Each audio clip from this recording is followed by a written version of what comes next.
rồi càng có nhìn nó bà đi lâu đúng rồi càng có mệt thêm bí rồi để trả lâu đi lâu trả ta đã nạp á khá mà xoay càng có bộ tuệ sự bí sẽ ra đi lâu trả đấy miêu miêu su đau là đi lâu để su pan là đi lâu đểအဲ့ဒါတွေလုံးယုံနဲ့ကံကောင်းနိုင်သလားဒီကနေ့ခေတ်မှာတောင်မှပဲ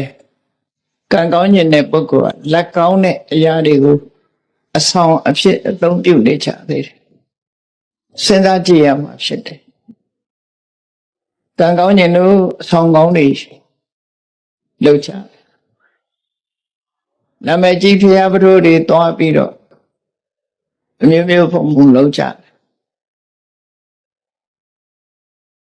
ပရိစိတ်တာတို့ဆုတောင်းတာတို့ပန်းလူတာတောင်းရိုးရိုးပန်းမဟုတ်ပဲနဲ့ပြည်ရင်ဆရာညွှန်းနဲ့ပန်းမျိုးနဲ့လှူထမ်းကြတာစဉ်းစားကြည့်မယ်ဆိုလို့ရှိရင်ကံကောင်းခြင်းလို့လုပ်နေကြတာဟာဘာတွေလုပ်ကြတော့ဆိုကံကောင်းတယ်လို့ကံကောင်းလိမ့်မယ်လို့ယူဆပြီးယုံကြည်ပြီးတုံးနဲ့တူမတူတဲ့အလုပ်တွေလုပ်ကြတာ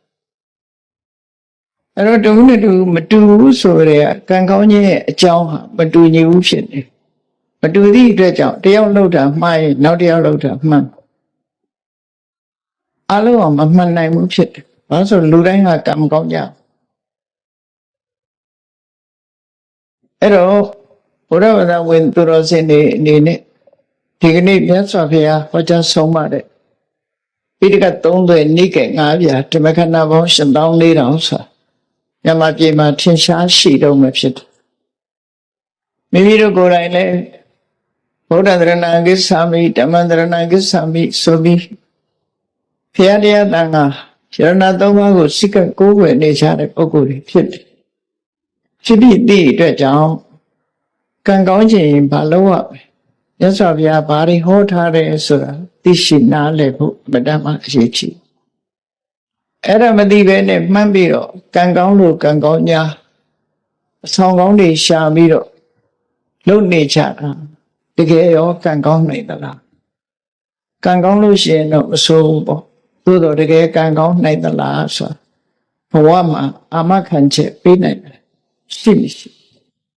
အသိဉာဏ်နဲ့ဆုံးဖြတ်ကြအောင်ဖြစ်တယ်ဆိုတော့ကံကောင်းခြင်းနဲ့ကံကောင်းခြင်းအဆောင်ကောင်းလေးဆောင်လိုက်ရင်ကံကောင်းလာမယ်လို့ထင်ကြတယ်တော်များများအဆောင်ကောင်းလေးဆောင်တာနဲ့ကံကောင်းနိုင်ပါမလားဆုတောင်းကြတယ်ဆုတောင်းရုံနဲ့ကံကောင်းနိုင်ပါမလားအဲ့တော့ဒီအဆောင်ကောင်းကိုဘယ်သူကပေးတာတော့ဆိုပေးတဲ့ဆရာလည်းရှိတယ်အဲ့ဒါဆိုလို့ရှိရင်သူကရောပေးတဲ့လူကရောတကယ်ကံကောင်းနေသလားမေးဖို့လိုတယ်လေအဆောင်ကောင်းတွေပေးတဲ့ပုဂ္ဂိုလ်ကရောတကယ်ကံကောင်းသူဟုတ်ကဲ့လားနော်ဆေးဆရာကိုယ်တိုင်ကတည်တတ်တယ်ဆိုရင်သူကမတည်အောင်ကုနိုင်တယ်ဆိုဖြစ်နိုင်ပါဘူးဖြစ်နိုင်ဘူးလေအဲ့တော့အဆောင်ပေးတဲ့ပုဂ္ဂိုလ်ကိုယ်တိုင်ကရောကံကောင်းနေသလားဆိုစဉ်းစားဆုတောင်းရုံနဲ့ကံကောင်းနိုင်သလားလို့ဆိုတော့စဉ်းစားကြည့်လို့ရှိရင်သူလည်းဆုတောင်းမှာပဲငါလည်းဆုတောင်းမှာအဲ့တော့ဆုတောင်းလို့ကံကောင်းမယ်ဆိုလူတိုင်းကံကောင်းကြမှာပဲဒါအားလုံးကဆုတောင်းကြမှာဟောမြတ်စွာဘုရားဟောထားတဲ့မဂ္ဂင်၈ပါးတရားဆိုတာနိဗ္ဗာန်ထိအောင်ပို့ဆောင်နိုင်တဲ့စွမ်းရည်တတ္တိရှိတယ်လူလောကမှာလည်းပဲကံကောင်းမှုအတွက်ထောက်ကူတွေအများကြီးဖြစ်စေတယ်ဒီလိုဆိုလို့ကံကောင်းမှုဆိုတာအလွယ်လေးနိဗ္ဗာန်ရဖို့သာခက်တာနိဗ္ဗာန်တောင်ပို့ဆောင်နိုင်တဲ့အကြောင်းတရားဒီကံကောင်းမှုဆိုတဲ့အကျိုးလောက်ကတော့အသာလေးဖြစ်နေပြုလုပ်တာသမွေးဝါကြောင့်လုပ်တာကြိုးစားတာအထောက်တာပฏิရှိတာစိတ်တည်ငြိမ်မှုရှိတာဒါတွေကဒီရှိခုနဲ့ဖွဲ့စည်းထားတာကိုမက္ခလမ်းကြောင်းလို့ဆိုလို့ရပေါ့အဲ့ဒီလမ်းကြောင်းကြီးကနေသွားရမယ်လို့လောကမှာတဏှာဥက္ကတောင်လွတ်စေတတ်တဲ့ဒီလမ်းကြောင်းဟာကံကောင်းမှုရအတွက်ကတော့အသာကလေးဖြစ်နိုင်တဲ့လမ်းကြောင်းပဲအဲ့တော့မြတ်စွာဘုရားကဒီလိုလမ်းကြောင်းဖွင့်ပြပြီးမှန်ကန်တဲ့ တရားတွေကိုအိန္ဒိယနိုင်ငံမှာလွန်ခဲ့တဲ့နှစ်ပေါင်း2600ကျော်ကဟောပြောခဲ့တယ်ဟောပြောလို့မြတ်စွာဘုရားဟောပြောချက်အတိုင်းလိုက်နာဆောင်ရွက်ကြသည့်အတွက်ကြောင့်ကံကောင်းသွားကြတဲ့ပုဂ္ဂိုလ်တွေအများကြီးကံဆိုးရာကနေကံကောင်းသွားဆိုပါစို့ပဒါစာရီအကြောင်းအလုံးသိကြတယ်သူလောက်ကံဆိုးတာပဲရှို့လေသူလောက်ကံဆိုးတာပဲရှိတောကြီးမြက်မဲခရီးသွားလာတဲ့အချိန်မှာလူမမဲအရွယ်သားကလေးတယောက်အာကိုရတဲ့လင်းယောက်ျားနဲ့အတူလာအဲ့ဒီမှာလမ်းမှာပဲမီးဖွားတဲ့အချိန်ကလည်းတကယ်ကိုမိုးကအကြီးကျယ်ရွာနေမိုးခိုစရာမရှိဘူးတစ်ပင်အောင်မှာသူကိုယ်တိုင်ကကြောကိုမိုးဆုပ်ခံပြီးကလေးမိုးမစော့အောင်ထိမ့်သိမ်းဆော့ရှော့နေရတဲ့အနေအထားမျိုးစဉ်းစားကြည့်ပေါ့အဲ့ဒီအချိန်မှာချမ်းလို့မီးလုံမိုးရာအတွက်ထင်း600ဖို့ဆိုမတန်ခဲနေလေထင်း6တော့ခွေတာမမြင်မကန်းနဲ့မဟုတ်ကထွက်ပြီးကိုက်လိုက်တဲ့အခါသေဆုံးတော့ယောက်ျားသေဆုံးတော့လူမမဲကလေးလေး2ယောက်နဲ့သူ1ယောက်တည်းတော်ထဲမှာတညာလုံးအဲ့ဒီကနေပြီးတော့ကလေး2ယောက်လက်ဆွဲပြီးညကရွာထားတဲ့မိုးကအလွန်ကြီးတော့ချောင်းရည်အကြီးနေအစိရဝတီမြစ်ဆိုတာတခဏပဲရေရှိတဲ့မြစ်ပဲအဲချောင်းရည်ကိုဖြတ်ကူးတဲ့အခါမှာလူမမဲသားကလေးကိုကြွေချပြီးဟိုဘက်ရောက်အောင်ပို့ပြန်လာတဲ့အချိန်မှာမွေးပြီးကစားကလေးဆိုနီရဲသေးသေးလေးတားတစ်ထင်ပြီးတော့စောင်းကဝဲနေရကနေထိုးဆင်းပြီးတော့ချီတယ်ကိုကလည်းမြစ်လက်ကောင်ရောက်နေပြီဆိုတော့မောင်းမွေရခက်သွားအဲ့ဒီမှာအော်ပြီးတော့မောင်းရကနေဟိုတစ်ဖက်ကမ်းမှာစောင့်နေတဲ့ตาသူခေါ်တဲ့ထင်ပြီးရေတဲ့အစင်းလိုက်ရေတဲ့ပါလာလမ်းမှာအာကိုရမဲ့သူ့ရဲ့အမျိုးသားသေဆုံးသွားတယ်စိတ်နှလုံးဖြည့်ပေးနိုင်တဲ့သားလေး2ဦးကလည်းပဲတဦးကစွန့်ချီသွားပြီတဦးကရေထဲပါသွားတယ်သူတယောက်တည်းရှိသွားလူဘဝကြုံရတာတွေကိုပြောပြတာနော်ကိုယ်တိုင်ခံစားရရင်ဘယ်လိုနေမလဲစဉ်းစားကြည့်အဲ့ဒီတော့သူ့ဘဝမှာခံစားလို့စိတ်ဖြည့်တရားဆိုလို့အိမ်မှာအမေရဲ့ဖေးရဲ့မောင်လေးရဲ့ရှိသေးတယ်အာကိုရကြီးနဲ့အာဝတိမျိုးသို့တော့လမ်းမှာတွေပဲသတင်းဆိုကြရညကလေကြီးမိုးကြီးကြပြီတိုက်ပြိုကြလို့အမေလည်းဆုံးအဖေလည်းဆုံးမောင်လေးလည်းဆုံးဆိုတဲ့သတင်းကြကဲဒီနေ့မှာဆုတ်တက်သွားပြီးသူဟာတောကဖြစ်သွားအဲ့ဒီတောကကြောင့်ယူသွားတာတောကုံမတ္တကလို့ခေါ်တယ်တောကကြောင့်ယူတာတိကျပြလို့ယူတာမဟုတ်ဘူးတောကကြောင့်ယူသွားတဲ့ပဒါစာရီဟာမြတ်စွာဘုရားနဲ့တွေ့တဲ့အခါမှာပြေချောင်းမြတ်စွာဘုရားမြင်လိုက်တာနဲ့မြတ်စွာဘုရားနဲ့အခုလိုဒီလိုတရားပွဲကြီးထဲမှာသူကရောက်လာပြီဘုရားရှိအနာထီအောင်ရောက်လာတော့လူတွေကမဝင်ဖို့တားတယ်ဒါပေမဲ့လို့သူကဘုရားနာထီရောက်လာအဝတ်ကမပါဘူးမြတ်စွာဘုရားကကရုဏာတရားမေတ္တာတရားအကျဉ်းမေတ္တာဖြန့်ကျက်ထားတဲ့နှလုံးသားရှိတဲ့စကားနဲ့တတိထားပါလို့ပြောလိုက်တဲ့စကားနားထဲဝင်သွားတဲ့အခါသူတောကလေးရော့ချသွားအဲ့ဒီအချိန်မှာတတိပြန်ရလာလောကကြီးမှာရှိသမျှနေရာတွေအလုံးနဲ့လူမျိုးလုံးနဲ့သက်ဆိုင်တဲ့ဆိုတဲ့မြတ်စွာဘုရားရဲ့စကားရှင်းပြတဲ့တရားစကားကိုနားထောင်ရင်အသိဉာဏ်တွေဖြစ်လာတယ်ဟုတ်တာပဲအတယောက်တည်းမှမဟုတ်တာတလောကလုံးဟာအိုခြင်းနာခြင်းသိခြင်းဆိုတဲ့ဆင်းရဲဒုက္ခတွေကြုံတွေ့နေကြတာစဉ်းစားဉာဏ်ကမှတောကကိုဖယ်နိုင်တာဖြစ်တယ်အဲ့ဒီအချိန်မှာသူတောကရောကြသွားပြီနောက်ဆုံးမှာယဟန်ဘဝရောက်သောတပန်ဖြစ်တရားဆက်ဖြစ်တော့ယဟန္တာပါဖြစ်သွားတယ်ကြည့်လေလမ်းစဉ်မှန်ကန်တဲ့အမြင်တွေ့လိုက်တဲ့အခါမှာကံဆိုးတဲ့ပတ္တစာရီကကံကောင်းသူမှဖြစ်သွား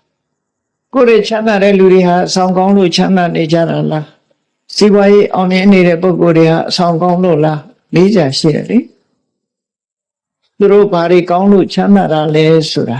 မြတ်စွာဘုရားဟောတဲ့အခါကျရှင်းတော့ဘုရားဘာသာဖြစ်ပြီးတို့တွေဟာကံကောင်းခြင်းလို့ရှိရင်ဘာလို့အမဲဆိုတာတိတိကျကျမတိကျပဲနဲ့ဆူတောင်းတာဟာကံကောင်းတယ်လို့ထင်တယ်ဆောင်ကောင်းဆောင်လို့ရှိရင်ကံကောင်းတယ်လို့ထင်တယ်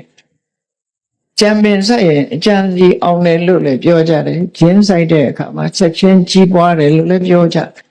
ဒါတွေဟုတ်ကဲ့လားအများကြီးပဲအကုန်လုံးတော့မပြောချင်ပါဘူးเนาะရေတရားဆိုတာအများကြီးပဲလုပ်နေကြခြေကုံဘုရားပေါ်တက်ကြည့်စနေတော်ကဘုရားစနေသားသမီးတွေလာပြီးရေလောင်းတာမွန်းနေတနင်္ဂနွေတော်ကဘုရားတနင်္ဂနွေသားသမီးတွေလာမောင်းဘာလုပ်ကြတာတော့လို့မင်းကံကောင်းခြင်းလို့လုပ်နေကြအဲ့ဒါတွေရောကံကောင်းနိုင်သလား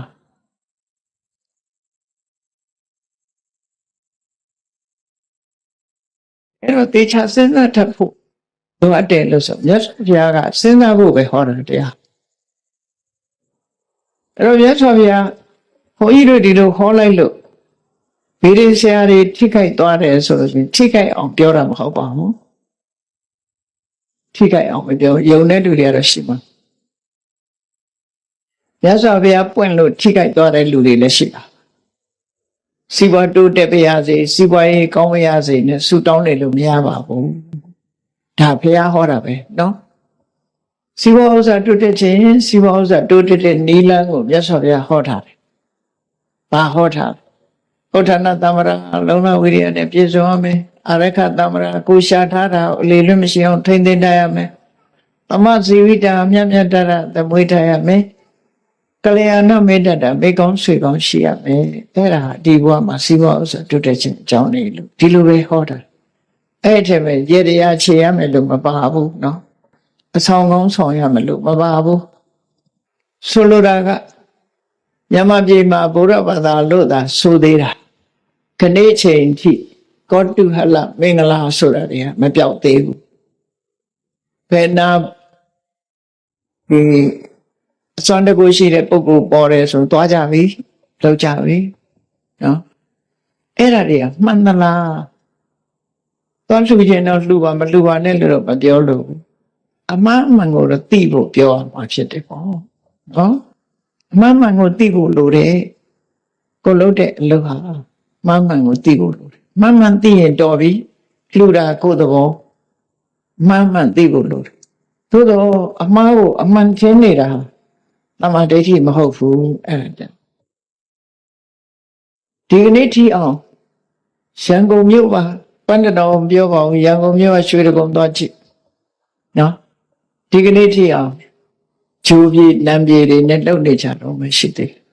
အဲ့ဒါဘုရားဘာသာရဲ့အသင်္တရမဟုတ်ပါဘူးအဲ့တော့မြန်မာနိုင်ငံကလူတွေဟာဘုရားဘာသာစစ်ဖြစ်တဲ့ပုဂ္ဂိုလ်ရှိကောင်းရှိနိုင်တော့လေ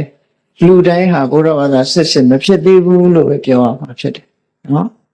ဘာကြောင့်လို့ဆိုတခြားနိလန်းတွေပေါ်မှာဆွဲလန်းမှုယုံကြည်မှု superstition လို့ခေါ်တယ် superstition ဆိုတာဆွဲလန်းနေယုံကြည်မှုတွေအဲ့ဒါမြန်မာပြည်မှာဘုရားဘာသာလို့သာဆိုတယ် superstition များကြီးဆွဲလန်းမှုတွေများတယ်ကိုလုံးလာတဲ့လုပ်ငန်းတစ်ခုပေါ်မှာဆွဲလန်းနဲ့လုပ်နေကြဖြစ်တယ်အဲ့ဒီအဆွဲလန်းကင်းသွားမှဘုရားဘာသာအစစ်ဖြစ်မှာဒါကြောင့်မို့တရားဓမ္မဆွဲလန်းမထားပဲနဲ့ကြိုးစားအထောက်ဖို့ဒါပဲပြောချင်တာပါဒီမှာဒါကြောင့်မို့တော့ဒါတော့လမ်းစာလေးတွေပေါ်ပြောတာနော်လမ်းစာလေးပေါ်ပြောတာဒီကံကောင်းခြင်းလို့ရှိရင်စိတ်ထားကိုပြန်ကံကောင်းခြင်းအဆောင်ရှာရမှာအဆောင်ဆောင်အောင်မဟုတ်ဒီနာဘုရားဘာသာနိုင်ငံတနိုင်ငံဖြစ်တဲ့ဗမာတွေကခေါ်တော့ယိုးရလို့ခေါ်တယ်ထိုင်းနိုင်ငံအဆောင်ကိုအလုံးကိုမမောတယ်ဗမာပြည်ရဲ့ဆိုးတယ်သူကဘုန်းကြီးတို့စီတောင်ရောက်လာတယ်ထိုင်းနေတခါရောက်လာပြီးဘာလုပ်လဲခေါင်းလေးထိုးပြီးခေါင်းပုတ်ခိုင်းတာ နာနာရိုက်လိုက်ရင်တော့မှတ်ကောင်းမှတ်သွားလိမ့်မယ်ထင်တယ်ခေါင်းပုတ်လိုက်တာနဲ့သူက blessing ပေးတယ်ဆိုပြီးကျင့်တတ်ခေါင်းပုတ်ခံတယ်ဘာကျင့်တတ်เสียခေါင်းကိုယ်ကောင်းလာပုတ်တယ်ဆိုဘယ်ကျင့်တတ်เสียခေါင်းနော်သူရစီနဲ့ခေါင်းဖြန်းနဲ့ရလိုက်ရင်သဘောတွေကိုကြတပြေကကလေးနဲ့သာရေပက်လိုက်မယ်ဆိုရင်ပုဂ္ဂိုလ်သဘောကြကံကောင်းသွားတယ်လို့စိတ်ထဲမှာထင်တယ်အမကိုလောက်ပါဘူးအမကိုလောက်ဘူးဘုရားဘာသာဆိုပြီးတော့အဲ့ဒါတွေအမကိုသိမ့်ဘူးလို့ပြောချင်တယ်နော်ဘုန်းကြီးတို့ဟောထားတဲ့ဒီသာသနာနဲ့အစွမ်းတကူများဆိုတရားနာဘူးတဲ့လူလည်းရှိကောင်းရှိတယ်အစွမ်းတကူနဲ့သာသနာဆိုတဲ့တရားအစွမ်းတကူဆိုတာမရှိဘူးတော့မဟုတ်ရှိအာကိုလောက်တဲ့အစွမ်းတကူမဟုတ်စွမ်းတကူအာကိုလောက်တဲ့အစွမ်းတကူဟာကိုယ်ထဲမှာပဲရှိကိုယ်ထဲမှာပဲရှိကိုယ်ရဲ့မှာပဲရှိအဲ့ဒါလေးပြောကြတာပဲ we are our own architect ကိုယ်တိုင်ပြုပြင်မှရတယ်ကိုယ့်ရဲ့ architect ကကိုယ်ပဲဖြစ်တယ်ကိုယ်ဘဝကိုယ်ပဲပုံဖော်ရမယ်သူများပုံဖော်တာမဟုတ်ဘူးဘာသာတွေကိုလိုက်ကြည့်လိုက်မယ်ဆိုရင်ဘုရားသခင်လူတော်ကြဆိုဘာသာတွေဟာအများကြီးတယ်ဘုရားသခင်လူတော်ကြဆိုပြီးတော့တေချာစဉ်းစားကြည့်လို့ရှိရင်အသိဉာဏ်ကိုထိတ်တန်းမတင်လို့အဲ့လိုဖြစ်တယ်အလုံးကအသိဉာဏ်ကိုထိတ်တန်းတင်စေခြင်းနဲ့ဟုတ်စဉ်းစားမြတ်စွာဘုရားကတော့စဉ်းစားခိုင်းနေအကုန်လုံးသူပြောတာတော့မယုံနဲ့အောင်စဉ်းစားလို့ခိုင်းတာသူ့ကိုလည်းဝေဖန်ခိုင်းတယ်တရားကုံတော်6ပါးတဲ့သိတယ်ပေါ့လားတန်ဒိဋ္ဌိကိုယ်တိုင်မြင်နိုင်တယ်ကိုယ်တိုင်သိနိုင်တယ်သို့တော့ကိုယ်တိုင်သိဆိုလူတိုင်းသိလားလို့ဆိုပစ္စတံဝေရိတဘောဝိညုဟိပညာရှိမှသိပါအသိဉာဏ်ရှိဖို့လိုတယ်အဲ့ဒါကြောင့်မလို့မြတ်စွာဘုရားဟောတဲ့ဟာအဆုံးအမစကားသာလင်ဖြစ်တယ်အဲ့ဒီအဆုံးအမစကားဟာမှန်ကန်တဲ့အဆုံးအမစကားဖြစ်လို့နားထောင်ရုံတသက်နဲ့မပြီးပါဘူးဆေးနဲ့အလားတရန်တူတယ်ဆေးဆိုတာတောက်မှအကျိုးရောက်မှာဖြစ်တယ်ညွှန်ကြားထားတဲ့ဆေးကိုတောက်ဖို့လိုတယ်လို့ပဲမြတ်စွာဘုရားရဲ့အဆုံးအမဆိုတာလေဘာလဲလို့မေးလို့ရှိရင်မလို့ရမှနဲ့လို့ရမှာဒီတစ်ခုပဲပြောတာနော်မလို့ရမှနဲ့လို့ရမှာဒီတစ်ခုပဲပြောတယ်ကိုသားသမီးကိုဆုံးမတဲ့မိဘတွေအခုဒီထဲမှာမိဘတွေအများကြီးပါတယ်သားသမီးကိုဆုံးမတာ2မျိုးပဲဆုံးမတာကိုယ်လည်းစဉ်းစားကြည့်တို့ဆုံးမတာ2မျိုးတည်းဆိုတာဟုတ်လားဒါမလုံးနဲ့ဒါလို့ဒီလမ်းမသွားနဲ့ဒီလမ်းသွားဒါပဲမဟုတ်လားမလို့ရမှနဲ့လို့ရမှာဒီတစ်ခုပဲပြောတာပဲအချင်းချုပ်လိုက်လို့ရှိရင်မလို့ရမှနဲ့လို့ရမှာဒီတစ်ခုပဲပြောမြတ်စွာဘုရားကလည်းဆုံးမတယ်ဆိုတာဒါပဲပြောတယ်ဒါမလုံးနဲ့ဒါလို့မလို့ရမှာနဲ့လို့ရမှာဒီနှစ်ခုပဲပြောအဲ့ဒီနှစ်ခုသေးသေးချာချာနားလည်ပြီးတော့ကံကောင်းကျင်လို့ရှင်မလို့ရမှာကိုရှောင်လို့ရမှာကိုလှုပ်ဆောင်ဟောတာကံကောင်းခြင်းအကြောင်းပဲဖြစ်တယ်နော်စေရနာကောင်းလင်ကံကောင်းသည်လို့ပြောတာဟာကစေရနာတစ်ခုတည်းကိုဥတည်ပြောတာအခုဒီကနေ့ညမြတ်စွာဘုရားဟောတဲ့တုတ်တန်တစ်ခုအရာကံကောင်းအောင်တို့ဘာတွေလုပ်ရမလဲကြည်မြတ်စွာဘုရားကကံကောင်းခြင်းနဲ့စိတ်ဓာတ်ကိုပြင်တဲ့ကိုယ်စိတ်ဓာတ်ကိုပြင်ရမယ်စိတ်ဓာတ်ပြင်ရမယ်ဘာတွေပြင်ရမလဲကံကောင်းတဲ့ဆိုတာဘာလဲကိုယ်တဏ္ဍာမှာကောင်းတဲ့ကံဆိုတာဟာကောင်းကျိုးချမ်းသာပေးမှကံကောင်းတယ်လို့ခေါ်တာလေကံဆိုတာ2မျိုးပဲရှိတယ်ကုသိုလ်ကံနဲ့အကုသိုလ်ကံကုသိုလ်ကံဆိုတာကောင်းတဲ့အပြစ်ကင်းပြီးကောင်းကျိုးချမ်းသာတွေကိုပေးတာကိုကုသိုလ်ကံလို့ခေါ်ပြီးတော့အကုသိုလ်ကံကြတော့အပြစ်ရှိပြီးတော့ဆင်းရဲတဲ့အကျိုးကိုပေးတာအကုသိုလ်ကံလို့ခေါ်တယ်အဲ့တော့ကံကောင်းဆိုတာကုသိုလ်ကံကိုပြောပြီးကံဆိုးဆိုတာအကုသိုလ်ကံကိုပြောတယ်နော်လောကလူတွေကကံဆိုးကံကောင်းကိုကုသိုလ်အကုသိုလ်ကံမပြောဘဲနဲ့ထီပေါက်ရင်လည်းကံကောင်းတယ်လို့စီးပွားဥစ္စာတက်လာရင်လည်းကံကောင်းတယ်လို့ထင်အဲ့ဒါတကယ်ကတော့ကံရဲ့အကျိုးသာလည်းဖြစ်တယ်ကံကောင်းတာမဟုတ်သေးဘူးနော် တယောက်တယောက်နှုတ်ဆက်တဲ့အခါတို့ဆူတောင်းတဲ့အခါကျကံကောင်းပါစေပြောကြgood luck ဆိုတာနော်ဗမာပြည်ကလူတွေသာဒီလိုပြောတာမဟုတ်ဘူးဗမာစကားနဲ့မဟုတ်တဲ့အခါကျတော့လေ good luck ပဲကံကောင်းပါစေလို့ပြောကြတာအဲ့တော့ကံကောင်းတာဒီပေါ့ရင်လည်းကံကောင်းတယ်လို့ပြောတယ်စီပေါင်းစားတိုးတဲ့ရင်လည်းကံကောင်းတယ်လို့ပြောတယ်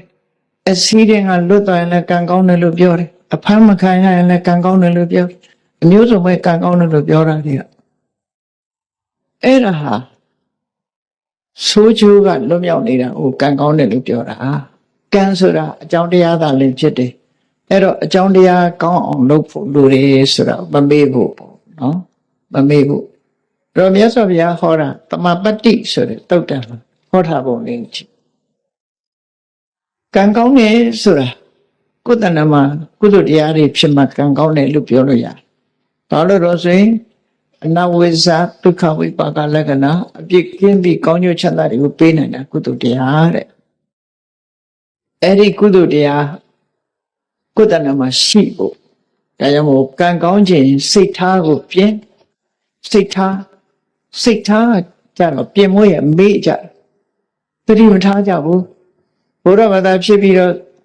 စိတ်ထားမကောင်းတဲ့လူတွေအများကြီးဖြစ်ဘုရားဘာသာဖြစ်ပြီးမြတ်စွာဘုရားရဲ့အဆုံးအမနဲ့အညီမနေနိုင်ပဲနဲ့စိတ်ပုတ်စိတ်ရုပ်တွေနဲ့နေကြတာတွေကအမတန်မှများအဲ့တော့စိတ်ထားကိုဘယ်လိုပြင်ရမလဲလို့ဆိုတာကိုကြည့်မြတ်စွာဘုရားရဲ့အဆုံးအမအပေါ်သို့မဟုတ်ကောင်းတဲ့အလုပ်လုပ်ရတဲ့အပေါ်မှာယုံကြည်မှုစိတ်ဝင်စားမှုနေပါတာကိုအတ္တထသရတရားကိမဲ့ခြင်းလို့ဆိုတော့လူတယောက်ဟာစိတ်ဝင်စားဘူးဆိုရင်ကိုယ်အိမ်မှာကိုယ်ဝယ်ထားတဲ့ဘုရားကန်းတော်တန်ရှင်းလုပ်ချင်မှလုပ်ပါလေစိတ်ဝင်စားပန်းလဲဖို့လည်းစိတ်ဝင်စားဥပုံနေဥပုံဆောင်ဖို့လည်းစိတ်ဝင်စားမနဲ့ထားတန်ဃာတွေဆွမ်းလောင်းဖို့ဆိုစိတ်ဝင်စားအဲ့ဒီတရားပွဲရှိလို့တရားပွဲသွားဖို့တရားနာဖို့စိတ်ဝင်စားအဲ့ဒါအတ္တထလို့ခေါ်တယ်အဲ့ဒီအတ္တထဆိုတဲ့မယုံကြည်မှုရှိလို့ရှိရင်စိတ်ကောင်းတဲ့အလုပ်ကိုစိတ်ဝင်စားဖို့ဆိုရင်ကံမကောင်းဘူးတဲ့ဒါကြောင့်ကံမကောင်းစေတတ်တဲ့စိတ်မဝင်စားဘူးကောင်းတဲ့အလုပ်ပေါ်မှာစိတ်မဝင်စားဘူးဆိုတဲ့တရားတရားကင်းမဲ့နေတဲ့စိတ်ထားကိုတရားတရားထက်သန်တာနဲ့ပြုပြင်ပေးလိုက်ပါစိတ်မဝင်စားရင်စိတ်ဝင်စားအောင်လုပ်ပါဘယ်ဆရာတော်တရားဟောရသော်ဘုရားတရားတွေကပဲဟောကြမှာပဲဖြစ်တယ်သွားပြီးတော့တရားနာပါနာပြီးတော့တရားနာမယ်အတိညာတိုးအောင်နာမယ်ရေရမောရလို့ဆိုတဲ့အတွေးတွေနဲ့မတွေးပါနဲ့ဘယ်တရားပွဲရည်ရတယ်ဘယ်တရားပွဲကတော့ငိုက်တယ်ဆိုတာမျိုးတွေမဖြစ်စေတရားနာတယ်ဆိုတာဘာအတွက်နာအတိညာရဖို့နာအနုဆိုလည်းကအမြောင်းခံပြီးဘာလို့လာငုတ်တုတ်ထိုင်မလို့အတိညာရမှတန်ဖိုးရှိတော့ပေါ့ဒါကြောင့်မို့မယုံကြည်မှုဆိုတဲ့တရားတရားကင်းမဲ့တဲ့စိတ်နေသဘောတရားကိုယုံကြည်မှုဆိုတာကိုယ်စိတ်ဓာတ်နဲ့ယုံကြည်မှုဆိုတဲ့စိတ်ထားပဲရအောင်ပြုပြင်ပေးရမယ်ဒါတစ်ချက်အာဟိရိကာဆိုတဲ့လောကလူတွေဟာမဟုတ်တာလုပ်ရမှာမရှက်ဘူးမဟုတ်တဲ့အလုပ်ကိုမယုံမုန်းဘူးအဲ့ဒီမဟုတ်တဲ့အလုပ်ကိုမယုံတဲ့အာဟိရိကဆိုတဲ့စိတ်သဘောထားကိုပြင်လိုက်ပါမဟုတ်တာလုပ်ရမှာရှက်တယ်မဟုတ်တာလုပ်ရမှာယွန်းတယ်မကောင်းမှုအကုသိုလ်ဆိုလူသိမသိဒီအလုပ်ဟာအလိုလူမလုပ်ဘူးဆိုပြီးတော့ယွန်းမုန်းတယ်ဆိုတဲ့ဟိရိ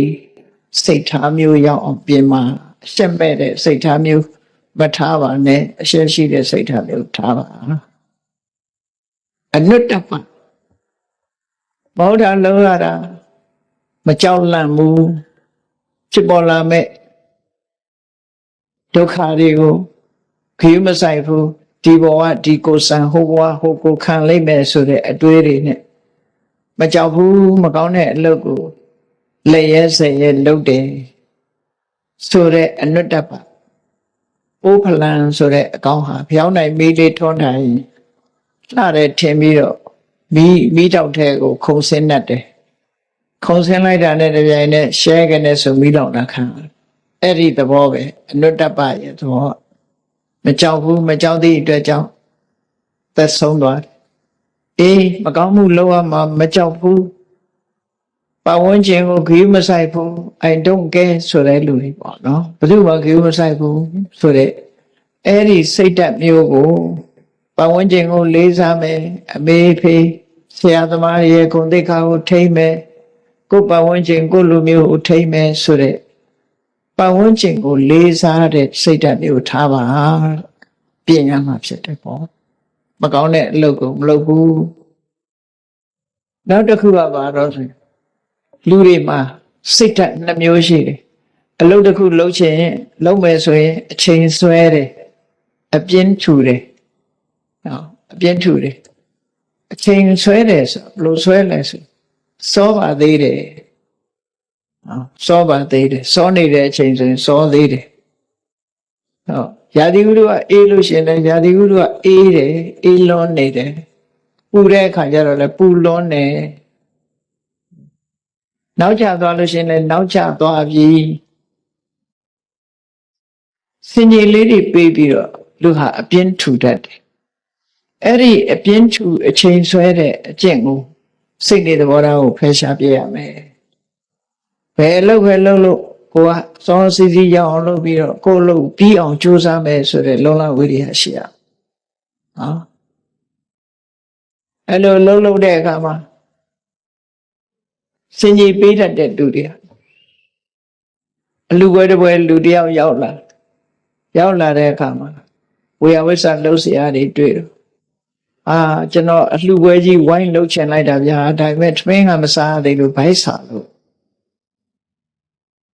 ဝိုင်းတော့ဝေယဝိဆတွေလှုပ်ချင်ပါတယ်ဒါပေမဲ့ဘိုက်ကစားနေသေးတယ်ဆိုအဟုတ်ထင်ပြီးသူထမင်းကျွေးကြထမင်းစားပြီးတဲ့အခါလှုပ်ရှားရှိတယ်အများကြီးကျုပ်လှုပ်ချင်တယ်ဗျာဒါပေမဲ့ဘိုက်ကလေးနေတယ်ခုအဲ့တော့ထမင်းစားတော့ကလည်းစားလို့အကြောင်းပြထမင်းစားပြီးပြန်တော့လည်းဘိုက်လေးလို့အကြောင်းပြအဲ့မလုပ်တာတူပဲလေအဲ့ဒါအချိန်ဆွဲခြင်းအပြင်းထူခြင်းပဲဖြစ်တယ်လောကမှာနေတဲ့ပုဂ္ဂိုလ်တွေဟာအချိန်ဆွဲခြင်းအပြင်းထူခြင်းဖြင့်ကြီးပွားတိုးတက်မှုမရနိုင်ဘူးတဲ့